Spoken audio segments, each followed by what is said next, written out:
2026 ခုနှစ်ရဲ့ဇွန်လလယ်နွေရာသီ Old Trafford ကွင်းကြီးထဲမှာတော့တိတ်ဆိတ်နေပေမဲ့ကွင်းပြင်ပကအပြောင်းအရွှေ့ဈေးကွက်ထဲမှာတော့ Manchester United အသင်းရဲ့လှုပ်ရှားမှုတွေဟာရင်ခုန်စိတ်လှုပ်ရှားစရာအပြည့်ပါပဲနီးပြ Michael Carrick ရဲ့လက်အောက်မှာ Champions League ဝင်ခွင့်ကိုဂုဏ်ယူစွာနဲ့စုခူးနိုင်ခဲ့ပြီးနောက်အခုဆိုရင် Carrick ဟာအသင်းကိုပုံစံသစ်တစ်ခုနဲ့အဆင့်မြင့်တင်ဖို့ပြင်ဆင်နေပါပြီပထမဆုံးခြေလှမ်းအနေနဲ့အာတလန်တာရဲ့ကွင်းလယ်လူအီဒါဆင်ဟာပေါင်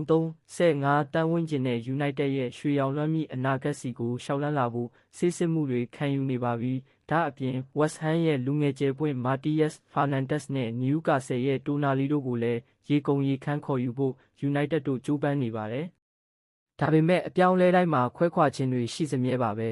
။နှစ်ပေါင်းများစွာအသင်းအတွက်ပေးဆက်ခဲ့ကြတဲ့ Casemiro, Malacia နဲ့ Jadon Sancho တို့ဟာဇွန်လ30ရက်နေ့မှာ Old Trafford မြေကိုနောက်ဆုံးအကြိမ်နှုတ်ဆက်ပြီးအခမဲ့ထွက်ခွာကြတော့မှာဖြစ်ပါတယ်အလားတူပဲ